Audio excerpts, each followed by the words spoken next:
Strong समझदार है। माइथन निर्माण का मानदंड।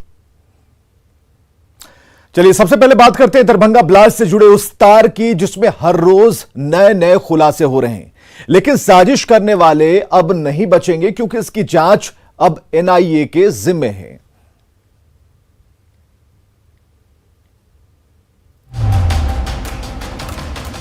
तो बड़ी खबर आ रही है, ब्लास्ट की जांच के लिए एनआईए की टीम दरभंगा पहुंची है। दरभंगा में पुलिस अधिकारियों के साथ बातचीत होगी। इसके बाद मुलाकात के बाद दरभंगा स्टेशन पर यह टीम पहुंचेगी जहां पर यह धमाका हुआ था, ब्लास्ट हुआ था, और दरभंगा पार्सल ब्लास्ट मामले की जांच शुरू होगी। जांच के बाद एनआईए की टीम पटना रवाना हो जाएगी।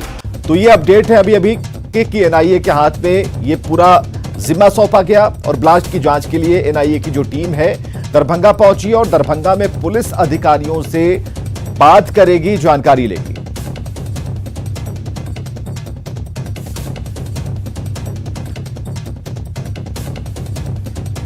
और दरभंगा से अमित हमारे साथ जुड़े हुए, सीधे उनसे बात करते हैं। अमित, एनआईए पहुंच चुकी है, अब वहां पर जांच होगी। जहां कल आप तस्वीरें दिखा रहे थे, एक एक पॉइंट को आपने बताया था, एक बार फिर उसे देखा जाएगा। हालांकि ये नजर जो होगी और भी पारखी होगी। देखिए, निश्चित तौर पे विवेक, चूंकि एनआईए नेशनल इन्वेस्टिगेशन एजेंसी है तो इनका काम ही है ऐसे मामलों का अनुसंधान करना, और यही वजह रही है कि जब ये पूरा पार्सल ब्लास्ट मामला जो है जैसे जैसे बड़ा रूप लेता गया, आईएसआई तक इसके तार मिले, तो उसके बाद ही जो ये माना जा रहा था कि एनआईए इस पूरे मामले की जो है वो जांच का जिम्मा संभालेगी। और हुआ भी वही, जब 3 राज्यों की एटीएस, चाहे बिहार, यूपी और तेलंगाना की जो एटीएस टीम है, जब तीनों ने अपने अपने स्तर से संयुक्त तौर पर अनुसंधान किया, अलग अलग अनुसंधान किया, तो कई बातें जो है वो साफ होने लगी। और ये बात साफ हो गई कि ये एक छोटा धमाका नहीं बल्कि बड़ा एक साजिश था, एक नापाक मंसूबा जो है वो पाला गया था, और उसे अंजाम तक पहुंचाने की कवायद में जो आतंकी संगठन से जुड़े जो लोग हैं वो लगे हुए हैं। और इसके बाद जो है एमएचए ने इसकी जाँच का जिम्मा जो है वो एनआईए को सौंपा, और एनआईए आज जो है वो दरभंगा पहुँच चुकी है।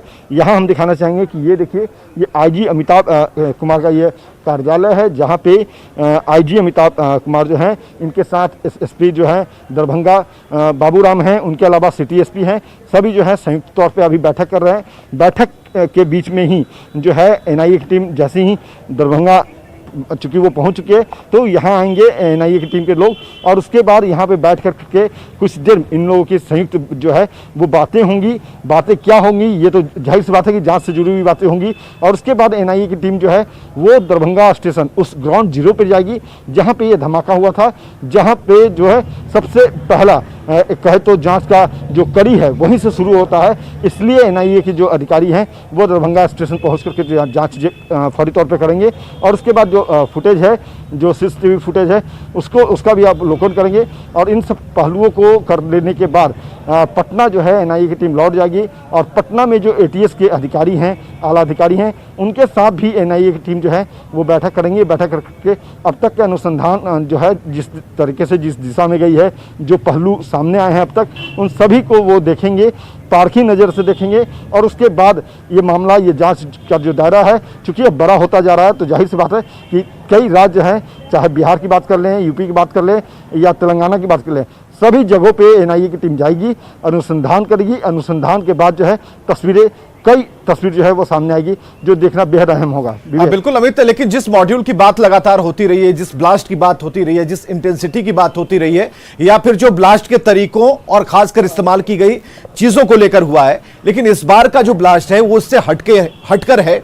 तो ये जांच एनआईए की जो टीम आ रही है करने के लिए, जो उस स्पॉट पर जाएगी, इस बार क्या खास होने वाला, क्योंकि ये बिल्कुल एक अलग चैप्टर यहां से खुलता हुआ दिख रहा है।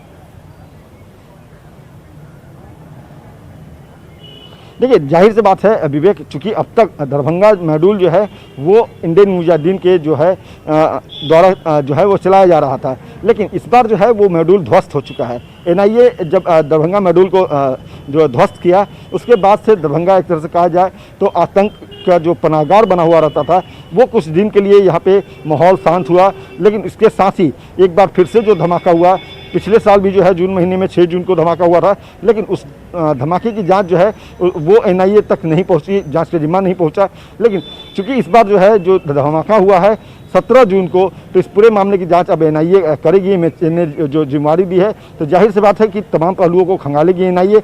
हो सके तो जो 6 जून 2020 को धमाका हुआ था, उस धमाके की भी जो है जांच जो है या पड़ताल करने की जो कवायद है, नजर बनाकर रखिए। अमित, आपके पास बराबर आएंगे अपडेट के लिए। बहुत बहुत शुक्रिया इस वक्त बातचीत के लिए। तो एनआईए की टीम दरभंगा पहुंच चुकी है, अब ब्लास्ट वाली जगह पर पहुंचने वाली है। एनआईए की जांच में क्या क्या राज खुलेंगे, पार्सल भेजने का मकसद क्या था, यह भी बात सामने आएगी। और बड़ी साजिश और बड़ा जांच, यानी कि दायरा काफी बढ़ता जा रहा है। और इस विंडो के जरिए हम आपको बता रहे हैं कि कैसे पहले कहां से शुरुआत हुई, उसके बाद क्या हुआ, तेलंगाना एटीएस की एंट्री कहां से होती है, और एटीएस की एंट्री के बाद अब एनआईए के पास जांच का जिम्मा दिया गया है।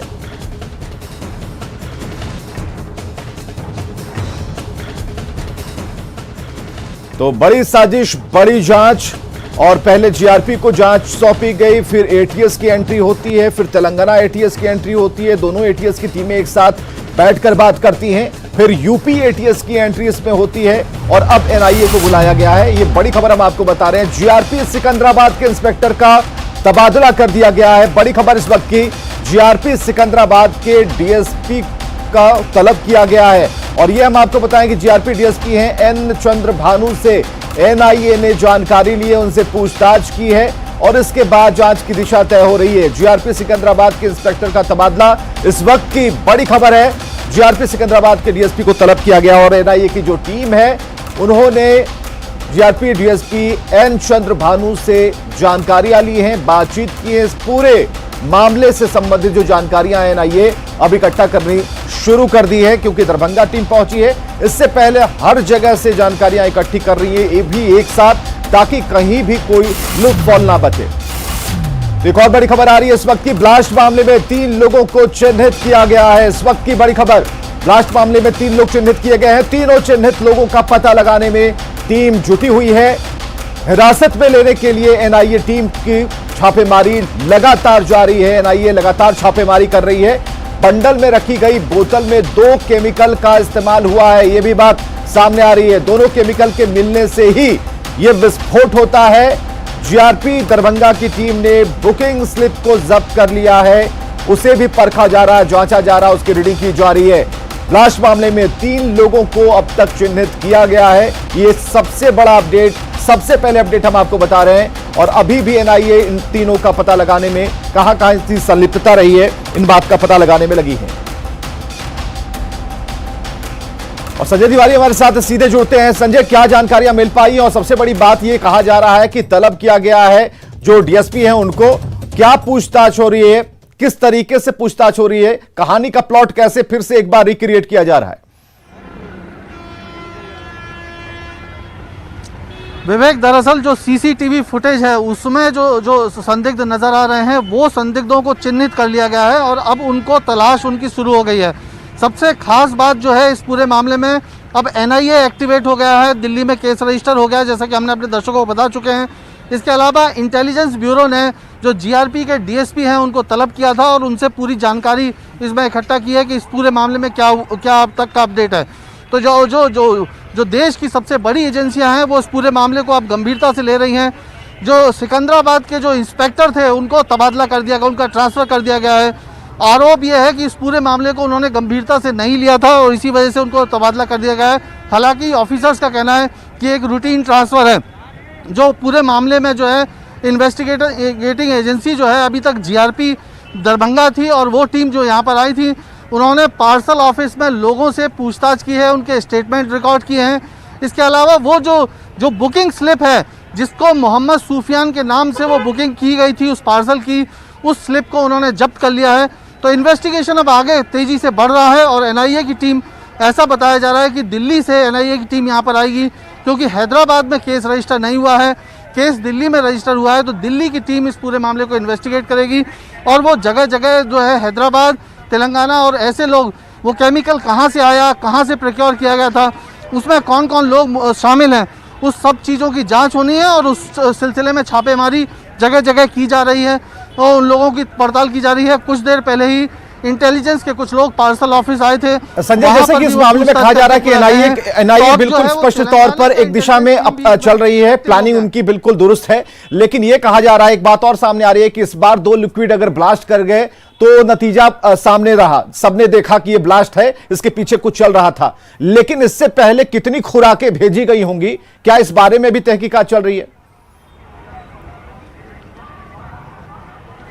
विवेक, जब पूरा इन्वेस्टिगेशन होगा तो उसमें हर पहलू पर जांच होगी। क्या इससे पहले भी इस तरह का कोई कंसाइनमेंट भेजा गया था, या फिर ये सामान क्या किसी रेकी के तहत भेजा गया, वो लोग कोई ट्रायल कर रहे थे क्या कि इस तरह से धमाका करने के बाद आगे कितने लेवल का उसको ब्लास्ट को किया जा सकता है। तो ये सारी बात, ये सारे पहलू भी जाहिर तौर पर जांच का विषय हैं। जो इन्वेस्टिगेटिंग एजेंसी, जब एनआईए ने इस केस को लिया तो जाहिर तौर पर हम समझ सकते हैं कि मामला सिर्फ एक शहर तक जुड़ा हुआ नहीं है, इसके कनेक्शन काफ़ी दूर दूर तक हो सकते हैं, और इसी मामले को अब एनआईए इन्वेस्टिगेट करेगी। वो दरभंगा मॉड्यूल है, क्या उसका भटकल बंधुओं से भी रिलेशन है, क्योंकि दरभंगा मॉड्यूल का कहीं ना कहीं जो टेररिस्ट हैं भटकल बंधु, उनसे भी कनेक्शन रहा है। तो ये पूरे कनेक्शन को जोड़ना है और उसको एस्टेब्लिश करना है, और उसके बाद एक्यूज को जो है वो गिरफ्तार करना है। तो इस पूरे मामले में ये बहुत बहुत शुक्रिया संजय, हमसे बातचीत करने के लिए संजय तिवारी थे, जिन्होंने बताया कि कैसे कैसे एनआईए अब आगे बढ़ रही है और इसके पीछे जो मॉड्यूल है उसको भी खंगालने की कोशिश की रही है कि इसके पहले भी कहीं कोई ऐसा कंसाइनमेंट भेजा तो नहीं गया या कोशिश तो नहीं की गई। दरभंगा ब्लास्ट मामले में यूपी एसटीएफ और तेलंगाना एटीएस ने 3 संदिग्धों को गिरफ्तार किया है। शामली के कराना से हाजी कासिम, सलीम उर्फ कफील को गिरफ्तार किया गया है। गिरफ्त में आए दोनों शख्स रिश्ते में पिता पुत्र बताए जा रहे हैं, और यह भी कहा जा रहा है कि दरभंगा स्टेशन पर जिस पार्सल में ब्लास्ट हुआ था उस पार्सल के पैकेट पर सलीम उर्फ कफील का मोबाइल नंबर दर्ज था। वहीं तेलंगाना एटीएस ने एक संदिग्ध को गिरफ्तार किया है जो आईएसआई का हैंडलर बताया जा रहा है, और वो आईएसआई के लिए बच्चों को रिक्रूट करता था। तो यह बड़ा अपडेट हम आपको बता रहे हैं, कैसे कैसे गिरफ्तारियां हो रही हैं, कैसे कैसे पूछताछ हो रहे हैं, कहां किस पैकेट पर, पार्सल के पैकेट पर किस व्यक्ति का नंबर मिला, यूपी से इसके तार कैसे जुड़ रहे हैं, और आईएसआई प्रमुखता से इस पूरे मामले में, इस पूरे धमाके में कैसे सामने आया है, यह पूरी तस्वीर अब धीरे धीरे साफ होती जा रही है।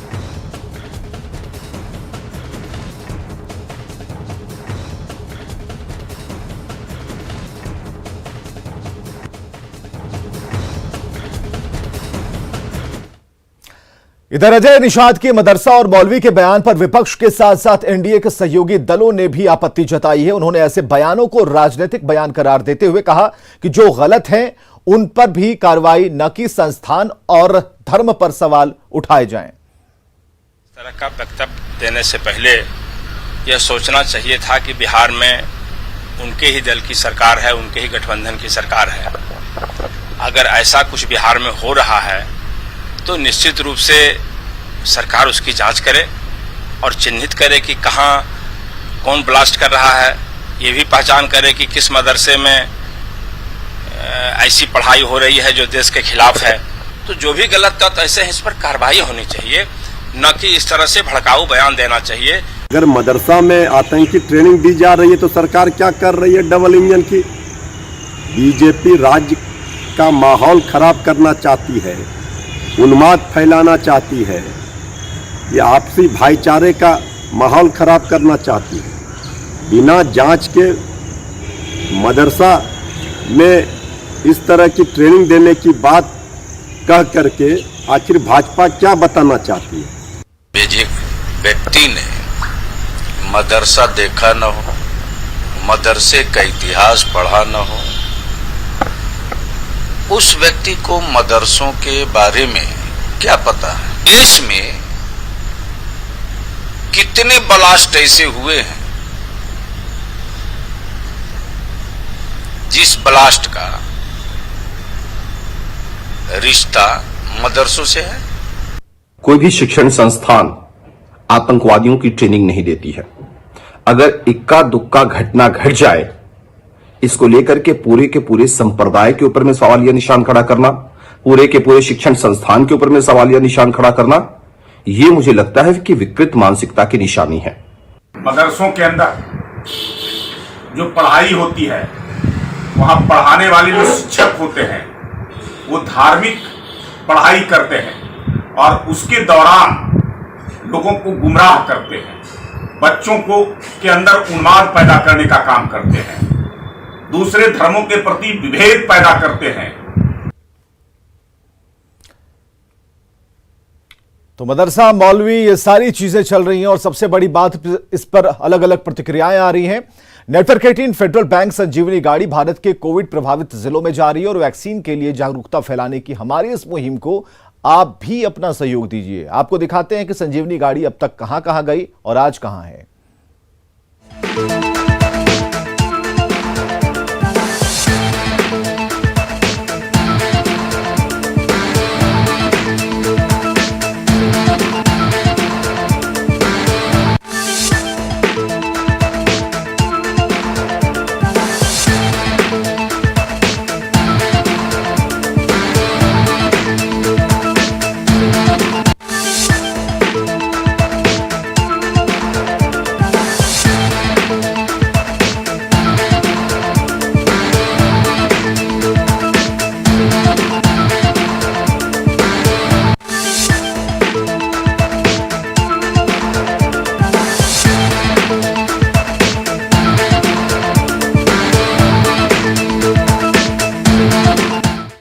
और यहां रुकेंगे एक छोटे से ब्रेक के लिए।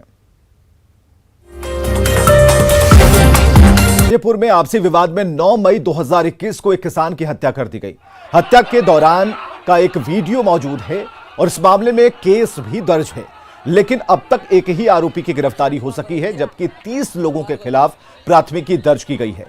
1.5 महीने बाद भी पुलिस अब तक किसी अन्य को गिरफ्तार नहीं कर पाई है। पीड़ित परिजनों ने आईजी से गुहार लगाई, लेकिन अब तक कोई कार्रवाई नहीं हुई। पीड़ित खौफ में है। उनका कहना है कि केस वापस लेने के लिए उनके ऊपर दबाव बनाया जा रहा है। और मृत स्वामीनाथ की पत्नी मालती देवी का कहना है कि उनके घर और वार्ड में आने का एक ही रास्ता है। आरोपियों के घर से होकर गुजरना पड़ता है, लेकिन डर के कारण वो कहीं नहीं जा पाते। हालांकि सदर एसडीपीओ नरेश पासवान का दावा है कि वीडियो के आधार पर जल्द ही कार्रवाई होगी।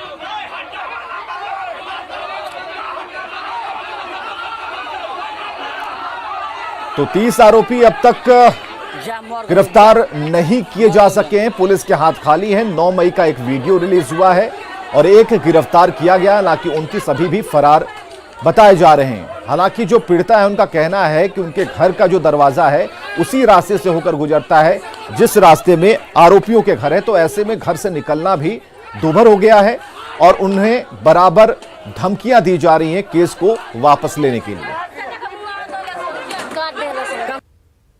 बीते 9 मई को जादवपुर थाना के ख्वाजेपुर में शादी समारोह में कुर्सी पर बैठने को लेकर विवाद हुआ था और इसी विवाद के बाद एक बुजुर्ग किसान है स्वामीनाथ महतो, जिनकी पीट कर सरेआम हत्या कर दी गई थी। हत्या का लाइव वीडियो भी सामने आया था, जिसमें देखा जा सकता था कि किस कदर सैकड़ों जो कई लोग थे वो लगातार लाई डंडों से बुजुर्ग किसान की बेरहमी से पिटाई कर रहे हैं और पिटाई इस कदर की गई कि उनकी मौत हो गई। और मौत के बाद जो पीड़ित परिजन है उन्होंने सीएम नीतीश कुमार से लेकर के आईजी डीआईजी हर जगह आवेदन दिया। इसके बाद भी सिर्फ एक आरोपी की गिरफ्तारी हुई, बाकी जितने भी नामजद हैं वो अभी भी फरार हैं। सबसे बड़ी बात है कि डर के साए में पूरा परिवार है। देखेंगे आपके जो परिवार के जो लोग हैं घर के पास खड़े हैं और डर के साए में घर से निकलना मुश्किल है। क्या दिक्कत है लोगों को? दिक्कत है सर, उधर से धमकी मिल रही है, बोल रहे हैं लोग कि केस उठाइए नहीं तो एक मारा और एक दो और मरेंगे। बार बार धमकियाँ मिल रही है। शिकायत की आप लोग कहाँ का शिकायत की? हम डीए से एसडीपीओ के पास हम लोग आए, वो बोले कि आप बेटे घबराओ नहीं, प्रशासन आपके साथ है। फिर भी कोई बात नहीं सुन रहा है। और आवेदन कहाँ दिया है? आवेदन आईजी के पास भी गया है और अपना मुख्यमंत्री जो हैं नहीं नीतीश कुमार नहीं रेणु देवी के पास भी वीडियो के सर हम लोग भेजे हैं, आईजी के पास भेजे हैं, डीजीपी के पास भी भेजे हैं। कहीं से कोई सुनवाई नहीं आई। हमारा मालिक के धो के मार दिया लो। हम गरीब आदमी हैं, हम का करे। एगो लड़की हमारे सियान है, हम घर में बानी बैठल, हम केमरो जा नहीं खी पावत। हमरा लोग बाकी इकलल काल बा, काहे काल बा रवलो देखी लो, रवलो कोनो सुनवाई नहीं खेवत, काहे नहीं खेवत। कौन लोग धमकी दे रहे हैं? क्यों धमकी दे रहे हैं? जे मरले बा उ धमकी देता, जे 2-4 गौरी मुँह रहते सो तो ठीक रही। ये पीड़ित परिवार के लोग हैं और घटना के 1.5 महीने बाद भी इन्हें भी न्याय नहीं मिला है। और इनका कहना है कि जो लोग नामजद हैं उन लोगों की अब तक कोई गिरफ्तारी नहीं हुई और गिरफ्तारी तो दूर, अभी उन लोगों के द्वारा धमकियां भी दी जा रही हैं, जिसकी वजह से घर के लोगों का घर से निकलना भी मुश्किल है। मुकेश कुमार, न्यूज़ 18 गोपालगंज। और वहीं मंत्री जनक राम ने आरोपियों की जल्द गिरफ्तारी का भरोसा दिया। उनका कहना है कि वो बड़े अधिकारियों से बात करेंगे और पीड़ित को न्याय दिलाएंगे।